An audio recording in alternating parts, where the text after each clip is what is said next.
Pembongkaran pagar laut di Tangerang, Banten terus dilakukan, meski melihat kondisi cuaca di lokasi. Kamis kemarin pencarian dihentikan karena cuaca buruk dan air laut pasang. Sementara itu, di gedung parlemen, Dewan Perwakilan Rakyat memanggil Menteri Kelautan dan Perikanan, Sakti Wahyu Trenggono. Desakan datang agar pembuat pagar laut segera diungkap. Anggota DPR sempat kesal, apalagi aktor pembuat pagar laut tak diungkap. Sekarang ini rakyat sudah menunggu. Rakyat ini menunggu apa endingnya. Jangan sampai rapat hari ini hanya merupakan anti klimaks. Rasanya kalau rapat ini tidak ada satu kesimpulan yang memberikan jawaban kepada rakyat, saya mohon maaf Pak, tidak nanti, sekarang pun saya lepas dulu Pak ini, rencana saya Pak. Saya lepas Pak. Malu sebagai wakil rakyat, karena persoalannya sudah berlarut-larut. Ini rakyat sudah menuju bahwa ada skenario bahwa pejabat-pejabat tertentu melindungi terhadap proyek besar ini. Ada apa? Gerangan. Ini serius Pak. Satu kejadian ini. Menjawab pertanyaan Komisi 4 DPR soal tak bisa ungkap dalang pagar laut Tangerang, Menteri Sakti Wahyu Trenggono berdalih tidak ada pihak perusahaan yang mengakui, sehingga hal itu menjadi kendala dalam mengungkap siapa dalang pembuat pagar laut. Menteri KP mengaku khawatir jika menuduh salah satu perusahaan namun tak berdasarkan bukti. Kita mencari siapapun yang kira-kira kan kalau seperti di Bekasi langsung ketahuan pimpinan. Di Bekasi kan PT-nya ada. Dari langsung kita bisa tahu, bisa kita bereskan dan bisa selesai. Yang ini nggak ada yang ngaku, terus gimana? Kalau ngakunya di media. Ya kan? Media ngaku. Kalau saya nuduh misalnya PT A, PT B, PT C, terus saya bilang buktinya mana, saya masang, kan susah juga saya. Nanti saya dituduh lagi seolah melindungi. Kementerian Kelautan dan Perikanan bersama TNI Angkatan Laut telah bekerjasama membongkar pagar laut di Tangerang. Saat rapat bersama dengan DPR, Kementerian KP berjanji mengusut pagar laut 30 km di Laut Tangerang. Tim Liputan, Kompas TV.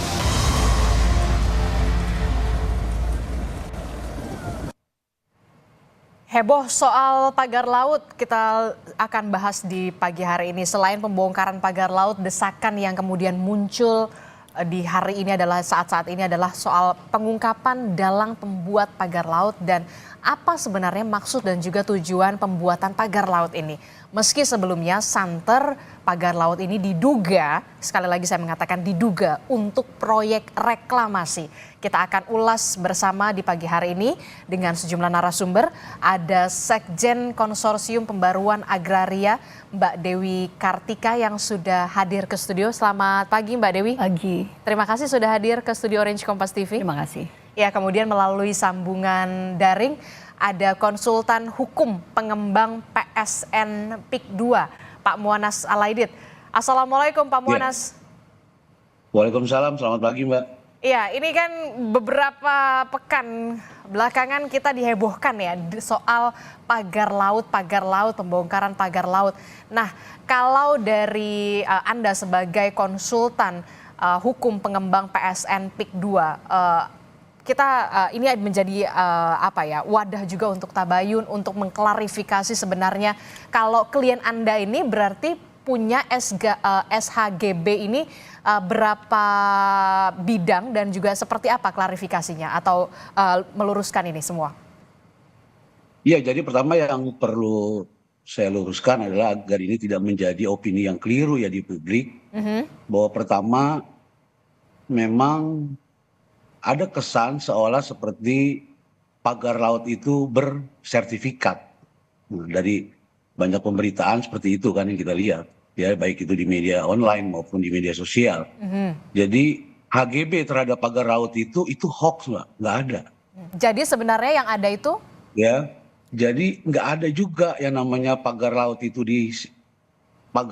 kemudian disertifikatkan, nggak ada. Ya kan, dan nggak ada juga laut yang disertifikatkan gitu loh. Jadi kita mesti clear dulu tuh sampai situ tuh.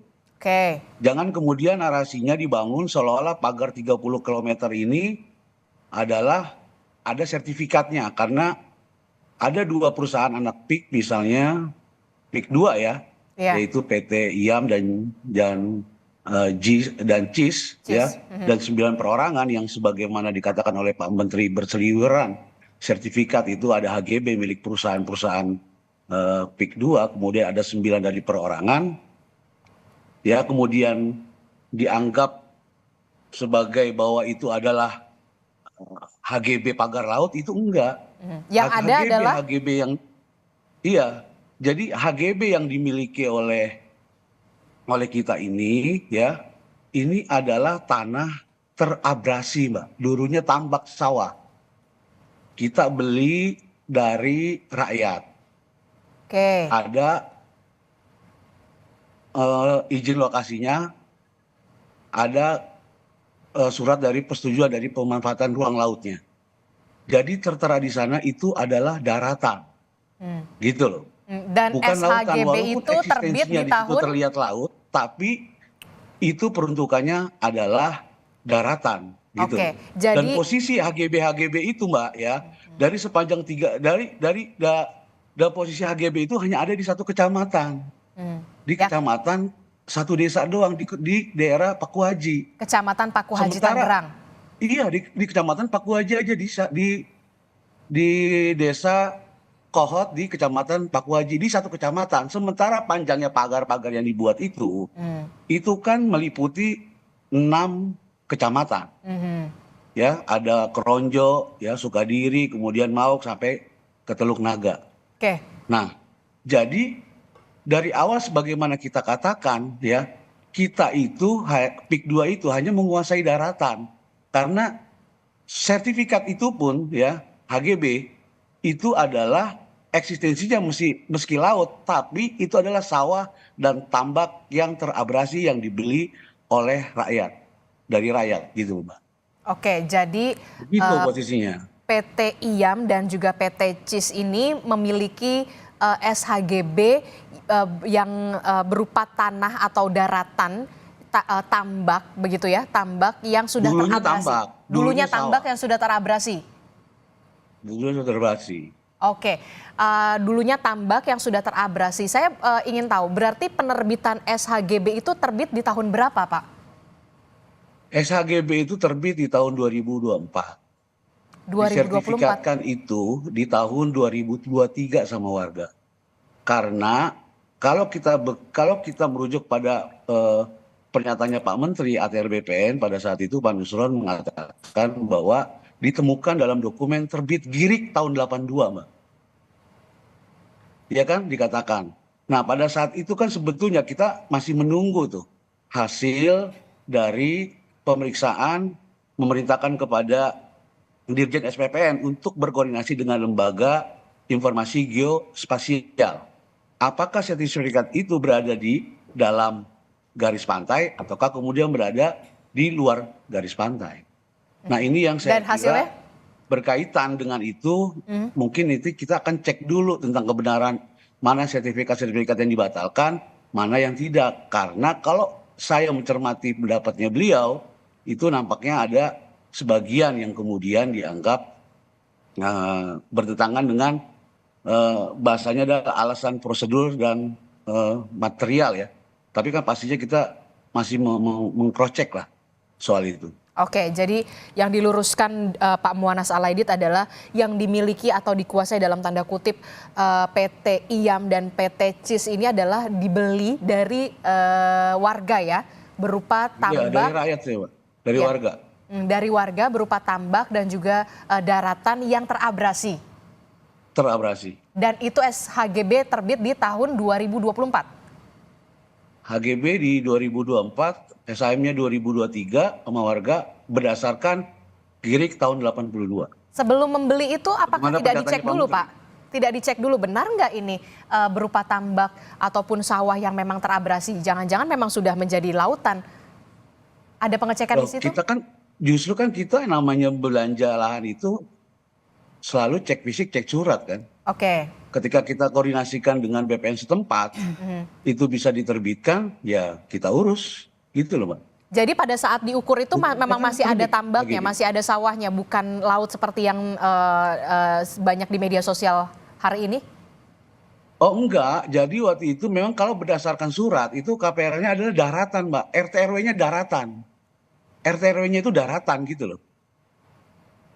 Jadi ya itu kan apa? eh, ki- Kalau dalam surat tanah itu yang dilihat itu jangan existing ya, Mbak, gitu loh. Tapi tata ruangnya itu adalah peruntukan untuk daratan.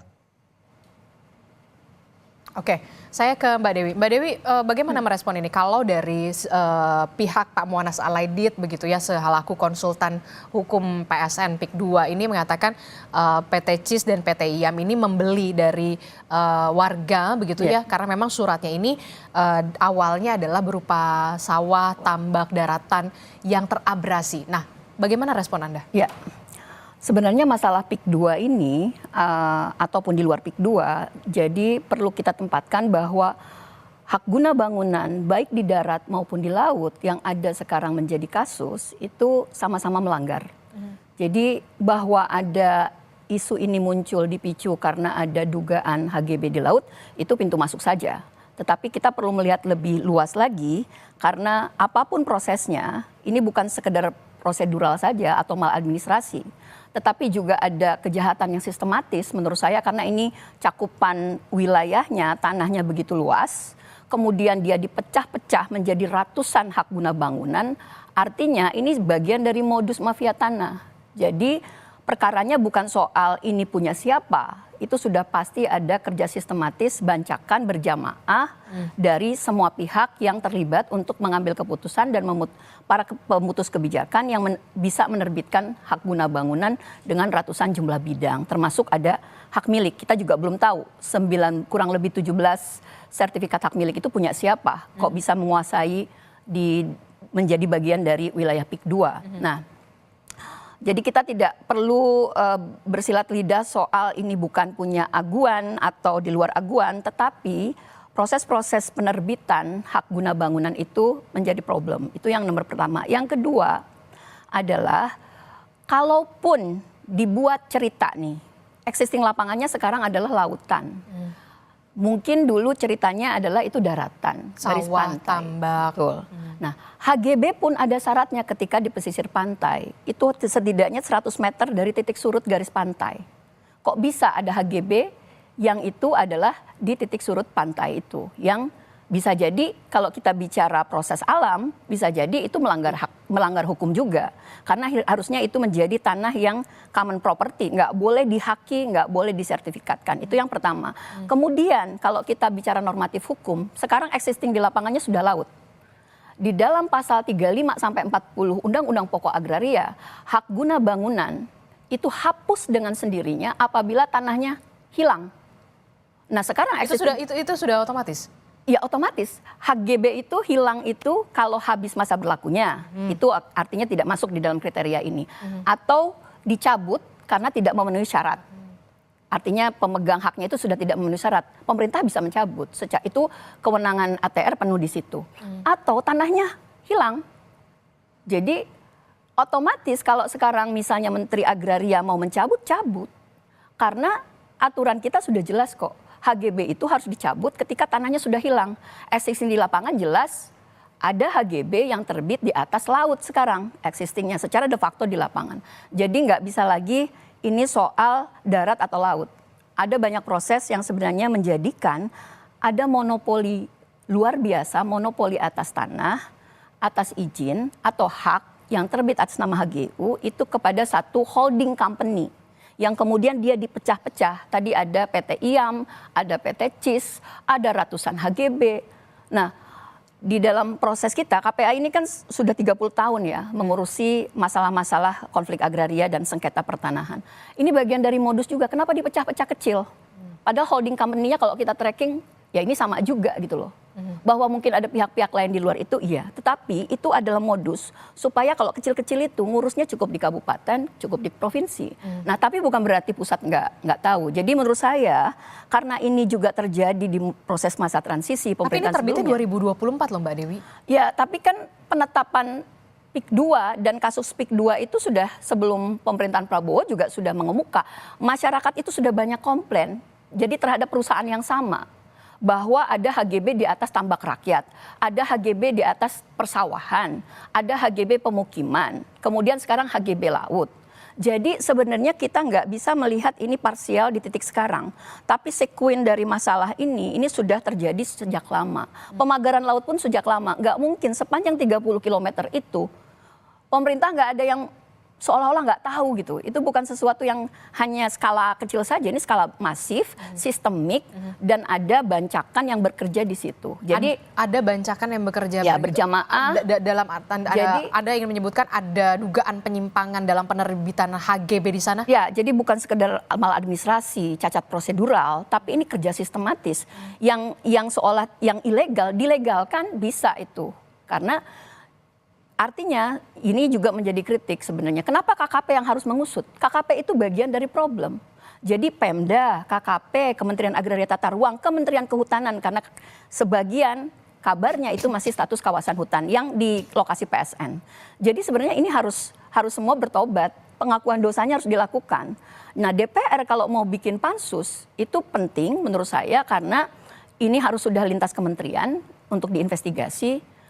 Pasti ada proses-proses termasuk kalaupun tidak terlibat langsung dalam penerbitan HGB, perizinan perubahan tata ruang, tetapi membiarkan masalah ini berlalut tidak hanya di titik sekarang hari ini, tetapi ke belakang itu sudah ada muncul. Tetapi problemnya adalah belum menjadi heboh seperti sekarang. Jadi seolah-olah ini masalah baru, padahal sebenarnya masalah PIK 2 bahkan ketika ditetapkan menjadi proyek strategis nasional, PSN itu kan menjadi kontroversial. Kok bisa satu proyek yang itu lekat atau kuat kepentingan bisnisnya bisa dilabeli proyek strategis nasional, apapun alasannya. Karena lebih banyak kepentingan bisnis di dalamnya, bukan untuk kemaslahatan banyak masyarakat. Jadi menurut Anda pentingnya saat ini darurat untuk bisa membuat atau melakukan pansus DPR? Ya, selain pansus menurut saya KPK harus bergerak karena ada potensi terjadi korupsi, kolusi, manipulasi proses. Kemudian juga ombudsman turun kalau mau cek misalnya ini terjadi maladministrasi pertanahan. Kenapa bisa kok ada HGB, bahkan dibiarkan ketika misalnya ceritanya memang, taruhlah ceritanya benar ya, dia dulu daratan sekarang jadi lautan, kok dibiarkan? Padahal normatif hukumnya menyatakan HGB hapus dengan sendirinya kalau tanahnya sudah hilang, sudah berupa lautan, itu saja sudah memenuhi syarat untuk dicabut. Oke, kita tahan dulu Mbak Dewi. Respon Anda Pak Muwana Salaidit kalau dikatakan disebut ini sebenarnya maladministrasi begitu? Ya, pendapat sah-sah aja. Bagi saya juga pendapatnya Mbak Dewi terlalu subjektif gitu loh, tendensius. Ya, karena kalau tadi misalnya kita bicara soal masalah historis ya, Anda bisa lihat misalnya cek dong ke BPPD Tangerang. Bagaimana peristiwa dari tahun 70 misalnya sampai kemudian 2025 pernah bagaimana misalnya ada abrasi di sana, ada penggalian lumpur yang kemudian bako-bako kita rusak, erosi lingkungan segala macam yang kemudian banyak lahan warga desa yang hilang di sana karena mereka harus berjuang menahan abrasi.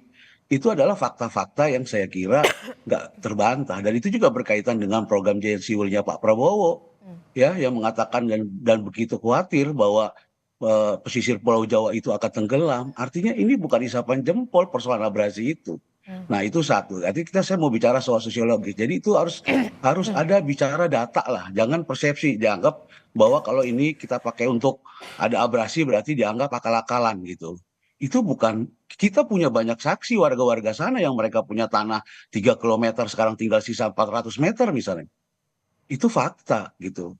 Misalnya Anda bisa lihat dari satelit bumi ya kan periode pada saat 2025 kemudian ditarik mundur ke tahun 82. Karena ini berhubungan dengan girik yang dibuat itu tahun 82 berupa daratan, maka ini sangat relevan. Makanya pendapat dari Badan Informasi Geospasial apakah pada saat itu masuk dalam wilayah daratan. Karena dalam surat itu tertera jelas Mbak itu adalah berupa tambak dan sawah tertera di sana. Oke, secara historis seperti itu begitu. Tapi kan kenyataannya existingnya sekarang adalah itu merupakan kemudian laut. Yang kedua, Pak Muanas. Yang kedua Mbak ya soal masalah tanah musnah silakan saja bisa berpendapat begitu. Kita juga bisa berpendapat lain karena ada juga aturan hukum ya berkaitan dengan peraturan pemerintah tentang tata cara tanah musnah nggak seperti itu gitu loh. Ada peraturan Menteri Agraria nomor 17 tahun 2021 dalam pasal 2, dalam pasal 3-nya itu jelas ada tahapan-tahapan. Harus apakah kemudian itu masih masih berubah bentuknya? Oke lah kalau dianggap berubah bentuknya. Ya, kemudian apakah masih ada fisiknya? Masih dikapling kok itu. Batas-batas bambu itu tengger kalau bahasa mereka itu sebagai pembatas-pembatas tuh masyarakat di sana. Karena mereka berjuang untuk menyelamatkan harta bendanya. Itu harus tahu juga gitu loh. Nah, kemudian apakah masih bisa difungsikan? Masih dipakai juga untuk tambak. Artinya apa? Itu tidak bisa dikategorikan sebagai tanah musat. Tapi ini akhirnya jadi debatable ya. Tapi maksud saya ada tata cara penetapan tanah musnah. Enggak serta-merta kemudian itu langsung hilang harta benda orang lain. Bahkan ada kewajiban untuk memberikan kompensasi dari negara. Ada gak dikasih satu bungkus saja mereka yang lahannya kena abrasi? Kan enggak. Oke. Ini apa?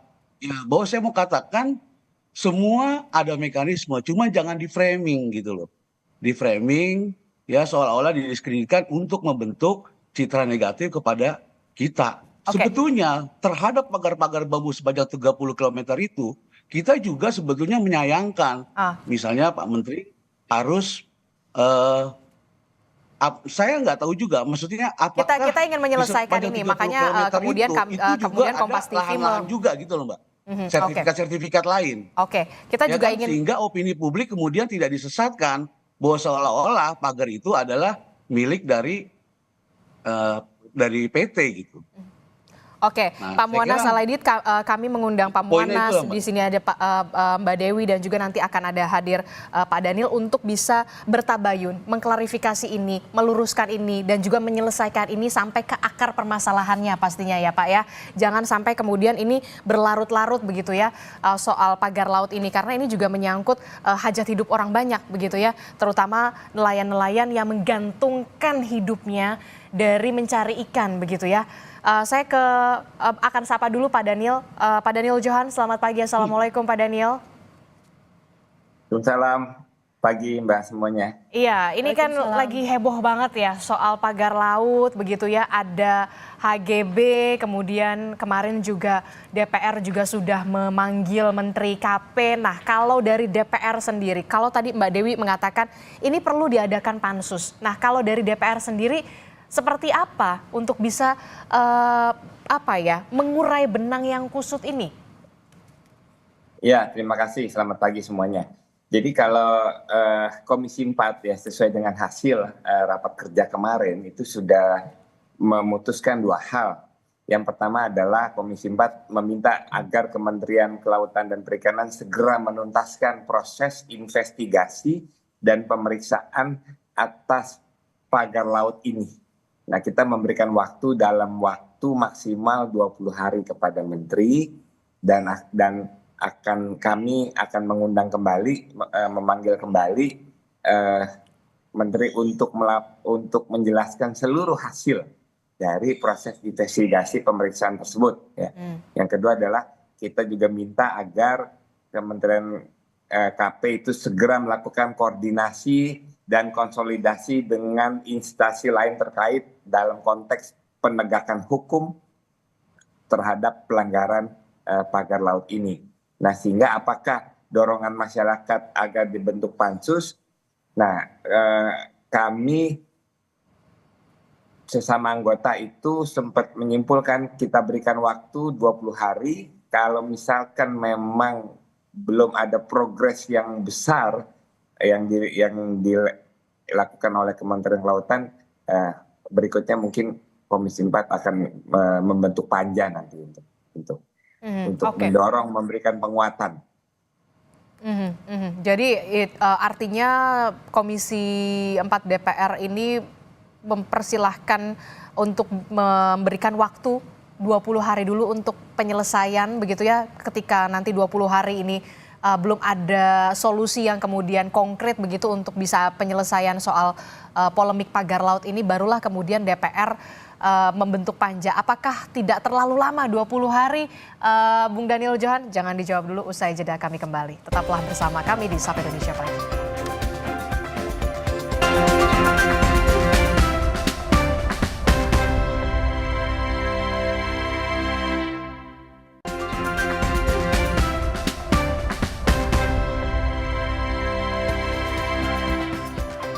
Terima kasih Anda masih bersama kami di Sapa Indonesia Pagi. Saudara masih membahas bagaimana polemik pagar laut yang masih terus bergulir dan DPR mendesak untuk mengungkap dalang dari pagar laut Tangerang ini untuk bisa diusut tuntas. Saya masih bersama Pak Muwanaz Alaidit, kemudian ada Bung Daniel Johan, kemudian ada Mbak Dewi di sini. Saya ke Pak Muwanaz dulu. Pak Muwanaz, ini ada update kah soal pembatalan HGB dari Kementerian ATR? Apakah sudah ada di tangan dari Pak Muwanaz ataupun klien Anda atau seperti apa update-nya? Ya, semula sebetulnya kemarin kita monitor untuk menindaklanjuti janji dari Pak Menteri kan akan berkoordinasi dengan Badan Geospasial itu kan tentang batas pantai itu. Karena ini berkaitan dengan HGB kita ya, apakah berada di dalam pantai atau di luar pantai. Tapi kemarin sudah kita dapat kabar pembatalan, cuman kita belum tahu secara persis ya sertifikat mana yang kemudian dibatalkan gitu, dan apakah kemudian yang termasuk 9 perorangan itu yang punya masyarakat, karena nggak cuma punya kita doang ya gitu loh. Jadi biar ini juga nggak misleading ya, bahwa nggak cuma punya kita tapi juga ada punya masyarakat di sana yang 9 perorangan gitu. Nah jadi kita belum. Tapi yang punya PT IAM dan PT CIS ini ada berapa Pak? Dikurang 9 aja itu sekitar 243-an ya. Berarti yang punya PT IAM dan PT CIS ada 243 ya, yang 9 iya, itu 20 perorangan. punya CIS, 20 punya CIS. Oke. 20 punya CIS, satu lagi punya IAM. Nah, jadi kita masih menunggu tuh secara resmi surat nanti apa yang kemudian menjadikan alasan pertimbangan yang kemarin disampaikan tentang prosedural dan material yang dianggap melanggar. Jadi baru setelah itu mungkin nanti kita bisa tinggal sandingkan saja dengan data yang kita miliki dengan data yang kemudian kementerian miliki. Saya kira itu Mbak kalau soal respon. Kalau soal kan tadi disebutkan secara historis itu memang dibeli dari warga begitu ya, karena memang historisnya di situ ada tambak, ada persawahan yang terabrasi. Nah pertanyaan saya, ketika ingin membeli itu, ketika proses jual beli itu kemudian dilihat, oh sekarang ternyata sudah terabrasi, kenapa tidak dikonservasi dulu Pak? Kalau memang sudah terabrasi, memang di situ ada sudah terendam air laut. Saya teknis nggak ikut dalam pembebasan pembelajaran lahan itu, gitu loh. Itu ada orangnya tersendiri. Tapi saya mendengar kabar seperti tadi saya sampaikan. Jadi memang kalau belajar lahan itu kan kita pasti cek fisik, cek kemudian datanya gitu kan, suratnya kan. Nah itu dikoordinasikan dengan BPN setempat. Nah setelah itu kemudian bisa disertifikat kan, karena ada giriknya yang tahun 82. Kadang-kadang kan orang di kampung memang baru dibuat sertifikat itu walaupun mereka masih pegang giriknya gitu loh. Nah di sana jelas RT RW-nya tata ruangnya adalah daratan karena tambak dan sawah itu gitu loh. Nah, dulunya. Kemudian bisa, iya daratan itu bukan atau walaupun iya dulunya daratan kemudian terabrasi begitu. Harus dilihat tata ruangnya adalah daratan. Yang harus dilihat itu tata ruangnya gitu loh. Ya jadi itu. Nah jadi kalau itu ternyata kemudian bisa, ya sudah kita bayar pajak, kita bayar, ada izin lokasinya, ya, kemudian ada KKPRL-nya, ya kan selesai, nggak ada masalah. Dan itu udah sesuai gitu loh dengan peraturan perundang-undangan yang berlaku. Mbak Dewi? Ya, saya pikir dari sisi filosofis, yuridis, sosiologis, itu banyak yang dilanggar. Yang pertama adalah kalaupun ada 2 skenario, taruhlah bahwa HGB ini diterbitkan dahulu di atas laut, bahwa nanti akan diuruk alias direklamasi. Itu satu skenario. Yang kedua, tadi katanya secara historitas adalah dulu ini daratan, tambak, masyarakat, lalu dibeli sama PT dan seterusnya, lalu sekarang HGB di daratan tapi menjadi HGB di laut. 2 cerita itu silakan dibongkar. Mana? Karena data pasti ada di pemerintah. Nggak mungkin 263 yang 243-nya itu dimiliki 2 PT itu tidak bisa di-tracking. Prosesnya, tahapannya seperti apa. Nah kalau tadi diklaim bahwa ini adalah hasil dari pembelian pembebasan lahan dari masyarakat, transaksi jual beli langsung, itu juga perlu dipertanyakan. Karena kasus PIK 2 ini tidak hanya sekarang, ini kan hebohnya karena ada pagar laut 30 kilometer, ternyata didetek ada HGB, padahal konflik agraria PIK 2 ini sudah lama. Masyarakat ini sudah protes kemana-mana. Tukar jual ganti rugi yang tidak jelas, ada manipulasi proses, bahkan ini BPN juga perlu cek. Ada proses-proses orang-orang yang dimobilisasi itu menggunakan mekanisme PTSL, pendaftaran tanah sistematis lengkap, untuk mendapatkan sertifikat-sertifikat itu. Dan ini bukan orang yang tidak diorganisir gitu loh. Lalu nanti dibuatlah transaksi sedemikian rupa. Nah, kemudian secara filosofis dan ideologis, yang namanya framing nih begini. Undang-undang Pokok Agraria menyatakan tidak boleh ada monopoli swasta. Oke, atas tahan dulu Pak Muanas. Tanahnya di mana? Tanahnya tidak, di mana? Pak. Orangnya siapa? Bapak silakan cek di lapangan juga. Pak, Undang-undang Bapak baca Undang-undang Pokok Agraria. Oke, baik. Aguan Sedayu Group tidak boleh memonopoli sumber-sumber agraria termasuk tanah. Itu pelanggaran. Baik. Terima kasih Mbak Dewi. Pak Muanas. Kalau nggak ada, tentu ada konsekuensi hukumnya juga gitu loh. Oke. Artinya gini, jangan membangun framing. 243. Oke, baik. Itu namanya monopoli swasta dan tidak boleh di Indonesia. Ditahan dulu Mbak Dewi dan juga Pak Muanas begitu ya. Hati boleh panas tapi tetap berpikir tenang begitu ya. Jangan jadi korban aguan ini. Baik, terima kasih Ada nelayan, ada petani, ada masyarakat kecil yang terdampak. Oke, bagaimana Bung Daniel, Pak Muanas, sebentar, saya ke Bung Daniel dulu. Bung Daniel, bagaimana Anda melihat di hari ini, ya kan, 20 hari, apa tidak kelamaan untuk bisa menyegerakan, untuk bisa menyelesaikan kasus ini?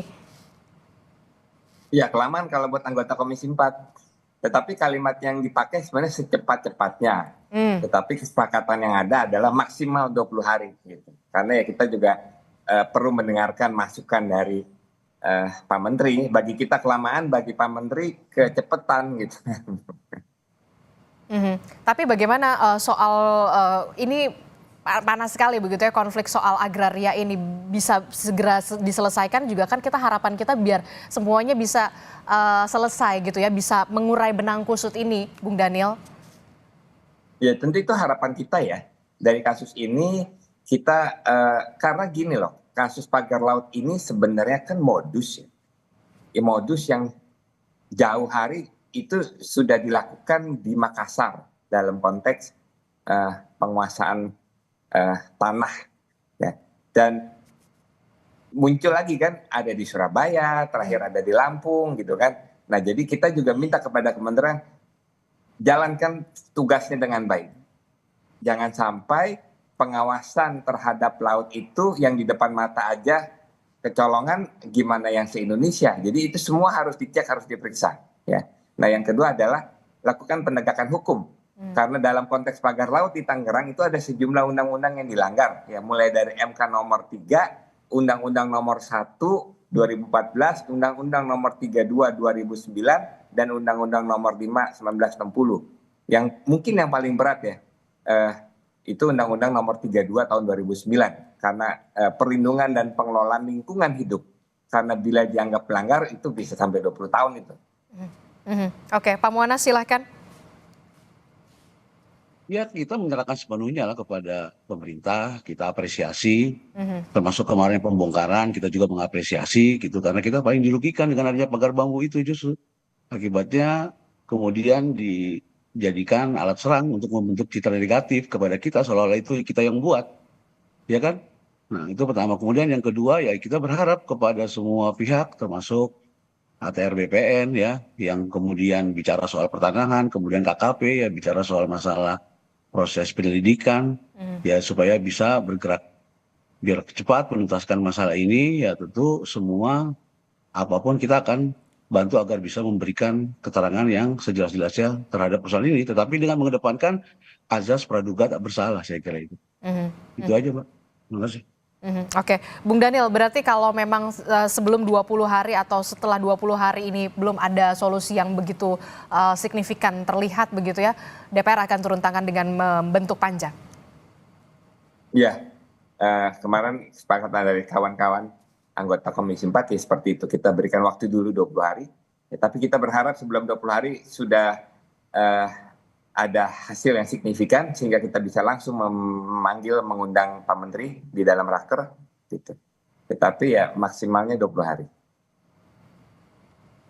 Oke, Mbak Dewi bagaimana melihat tadi diselesaikan nanti ketika 20 hari akan setelah selesai 20 hari tidak selesai juga nanti akan dibentuk panja? Ya, saya pikir panja itu perlu dipercepat karena ini tidak hanya di Komisi 4 menurut saya. Komisi 2 juga harus turun tangan karena ada berkaitan dengan pertanahan. Nah, tapi yang pertama adalah kalau Presiden memang ingin segera menuntaskan ini, pertama yang harus dilakukan pertama itu cabut status PSN di PIK 2 yang kurang lebih luasnya itu 1.700 hektar dari total 30.000 hektar. Itu kan PSN itu status PSN itu membuat segala aturan di bawah itu bisa dipercepat sedemikian rupa. PSN ini dari 2020 sampai dengan 2024 sudah menyebabkan 154 konflik agraria termasuk yang PIK 2 ini. Nah, itu cabut dulu.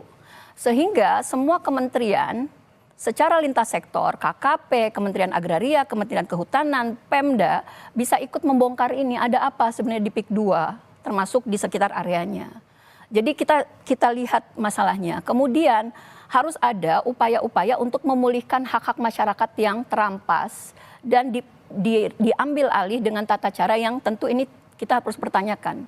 Manipulasi prosesnya, tata caranya seperti apa, ganti kerugiannya bagaimana dan seterusnya. Nah kemudian kalaupun ada lahan-lahan kritis di seputar PIK 2 ini bukan harus dikapling-kapling ke perusahaan, tetapi sebenarnya Kementerian Lingkungan Hidup dan Kehutanan di zaman sekarang, di zaman dulu masa pemerintahan Jokowi dan sekarang Kementerian Kehutanan dan Lingkungan harusnya kerjasama untuk menkonservasi.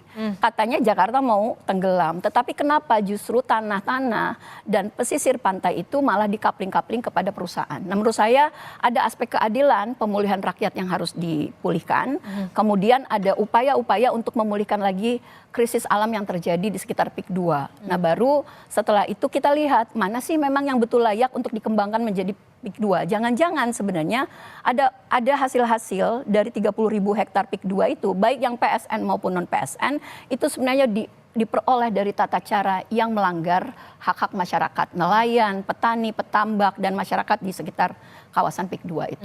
Pemulihan hak-hak rakyat begitu ya, karena kan kita juga tahu begitu ya di Tangerang juga warga-warganya adalah mayoritas nelayan begitu ya. Dengan adanya pagar-pagar laut ini kemudian mereka juga agak kesulitan begitu ya, bukan agak kesulitan tapi memang kesulitan betul begitu ya untuk bisa menjaring ikan karena memang pagar laut ini begitu ya. Nanti kita harapkan saya mau cerita sedikit Mbak mungkin tadi ya. Silakan Pak Muanas. Jadi misiling juga tadi soal masalah pagar laut. Berapa waktu lalu itu saya sempat ketika rame-rame soal pagar laut saya tuh sempat dikirimin satu video foto-foto itu sama mantan bupatinya Kabupaten Tangerang 2 periode Zaki Iskandar. Ya beliau itu ternyata pada saat 2013 ya 2014 pada saat beliau baru dilantik beliau sempat mengajak sejumlah wartawan naik menyewa 3 speedboat Mbak. Itu bisa dikonfirmasi kepada dia, mengundang wartawan, speedboat, kemudian dia memantau sepanjang pantai pesisir utara, ya termasuk Kohot dan sebagainya. Nah di situ ya, itu dia katakan dalam foto-foto itu yang dibagikan oleh sejumlah media, itu sudah ada pagar bambu, Pak. Pagar-pagar itu sudah ada. Artinya apa? Sebelum Pak Jokowi menjabat, sebelum PIK 2 masuk 2015, pagar bambu itu sudah ada. Gitu loh. Yang kemudian menjadi persoalan ini kan banyak orang justru yang kemudian bicara, yang justru nggak tahu wilayahnya. Yang punya wilayah malah nggak dimintain pendapatnya. Nah saya kira hal seperti ini juga harus bisa didalami, digali gitu loh. Jangan kemudian karena ketidaksukaan atau karena afiliasi politik, kemudian kita menyudutkan dan membentuk citra negatif kepada PIK 2. PIK 2 ini kan niatnya investasi Mbak, bagaimana Pak?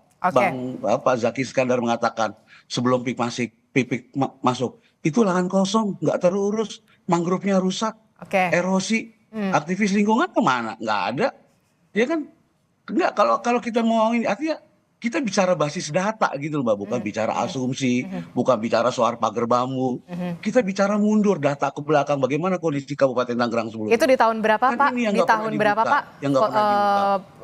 Mantan Bupati Tangerang. Kemudian rakyat bisa melihat bagaimana perjuangan orang-orang yang ada di pesisir pantai mempertahankan harta bendanya. Ya kan kita ini beli loh membantu mereka. Ya kan nggak ada aktivis lingkungan yang kemudian membantu. Sekarang mereka bicara soal masalah lingkungan, masalah apa. Bandingkan dong dengan sebelumnya dengan kita. Itulah yang saya maksud. Kita bicara soal Oke, masalah oke. basis data, termasuk persoalan-persoalan agraria. Oke, baik. Gitu, Mbak. Oke, baik. Pak Muanas, berarti itu di tahun berapa, Pak? Mantan Bupati Tangerang itu, kalau tidak salah? Dia cerita ke saya, dia 2014 ya. Saat baru 2014. dilantik. Aha. Iya, saat baru dilantik. Sepanjang dia 30 km melakukan itu juga nggak? Dia melakukan kunjungan dengan menyewa speedboat ke pesisir Sepanjang pantai 30 utara. km itu Saat juga itu tuh pagar udah lautnya? rusak semua, Mbak. Rusak. Abrasinya luar biasa. Pertanyaan saya, sepanjang erosi, 30 km itu juga lingkungan, pagar lautnya, Pak? mangrove sudah pada rusak. Justru PIK 2 datang itu ditanamin lagi mangrove-nya seperti di PIK 1. Lihat bagaimana PIK 1.